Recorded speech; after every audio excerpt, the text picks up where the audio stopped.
Irish band of today, and your mission is to export Irish music all around the world. And what does it mean, this purpose, for you? First of all, I should probably mention, like U2 are probably a little bit bigger, a bigger band than the Chieftains, but from a folk group, a traditional folk group, traditional Irish music, folk orchestra, many times. But almost 50 years ago, they appointed us musical ambassadors for Irish music throughout the world, and so it's an important, very important, like for anything special that comes to Ireland or for representation in different countries, they ask us quite a lot to represent the country. Yes, but you don't play only Irish music, but you are also open to other musical experiences, and you found also Irish music with other genres. Yes. That's right. Yeah, our forte, our big thing is traditional Irish music. That's what we are, traditional Irish musicians. And, we have 50 albums, 50 CDs over 50 years. This is our big 50 years going to be celebrated next year. But, when you make about 28, 29 traditional albums, I start to explore and see, we've been guesting with many people. Like the first person was Paul McCartney in 1972. I did some playing on one of his new albums, and in 1980, with the B-side of Ebony and Ivory, I did some music as well. But Mick Jagger's solo album, some of us there, Mike Oldfield, different people that we have been guest on. So then I twisted it around and came.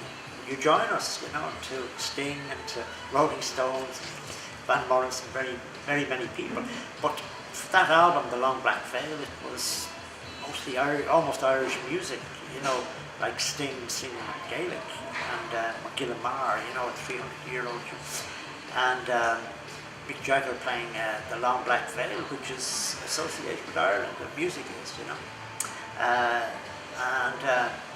so many of them, sort of came, and I as producer was able to produce songs with Sinead O'Connor, with Van Morrison, with various people, Mark Knopfler, the Lily of the West, Irish song.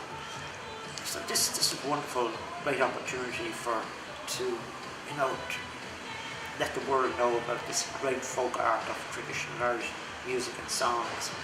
But we still continue to be very much Irish, but traditional musicians. But then you go to Vigo, you go to Galicia, and Carlos Nunez is a really good friend since he was 16, 17. I bring him on a world tour, and so we do the association between Irish music and Galician music. We go to China, and we associate with. Maybe the connection is not so good with the Chinese music, but they play Irish music, we play Chinese music. But then Mexico, like the last album last year, was the San Patricio, and that was very much a fusion of Irish music. Like they had polkas. Even tonight at our concert, we play a polka that's everybody thinks it's Irish. It's Mexican, 1847. And so the Irish battalion, you see, they went and fought with the Mexicans, John Riley, and so the Irish sort of penetrated through the Mexican people and married and had families, and so you find names to do with Ireland. That was great. That was a wonderful thing to do. That was the last one, So it was made in that connection of similar tunes, rhythms. Melodies that are very close to Irish music and song, which was great to do. So that's a long answer. Okay, but in your opinion, what makes Irish music so popular around the world? Yeah, I know in the 50s, the likes of the Clancy Brothers and Tommy Macon, they had a group, and they had Bob Dylan as their special guest, in New York. They gave him assistants. That was in the 50s, and they played in Carnegie Hall and many places like that. So they popularised the songs a lot during that time. I thought, the same think should be for the music, that it's so, you know, you just love, people who hear traditional music think it's theirs, you know, and you know, I remember playing in Milan in 1975, I think, for the first time, and they didn't understand any of the garbage I was talking, but they recognised the tunes, and you know, we had 2 sellout concerts.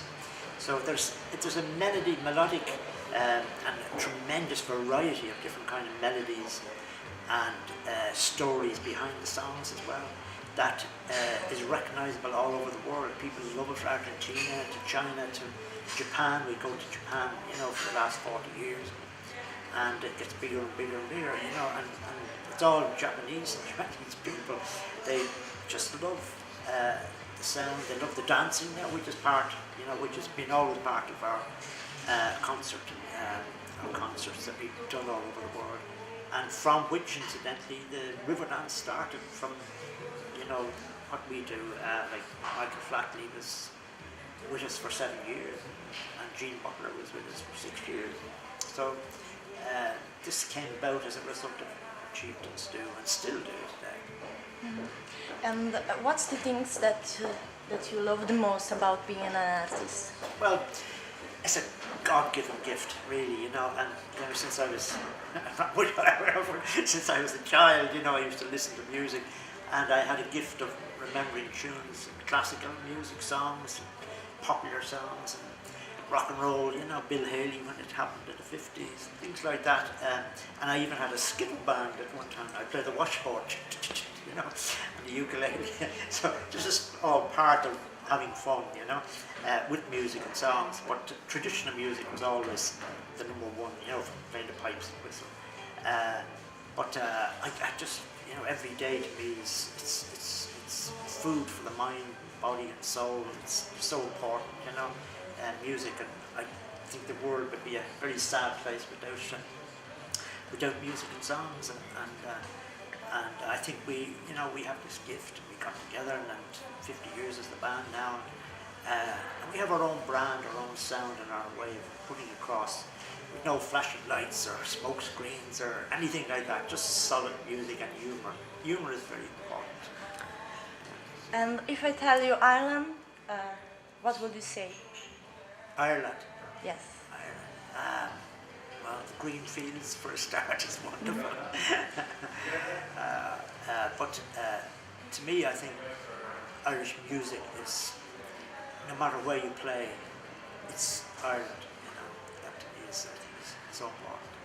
And the last question: what would you like to say to the young artists that play music and would like to be famous? Yeah. Well, getting famous now is very difficult because of the record situation, you know. People download, they don't buy records, you know, which is very difficult.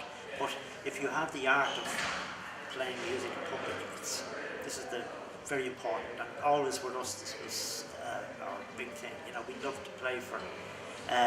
I, over the last 20 years, have helped young people like Carlos Nunez, like Leodin, other singers, bring them on tour, just to give them a boost, you know, and to give them experience as, you know, what's important.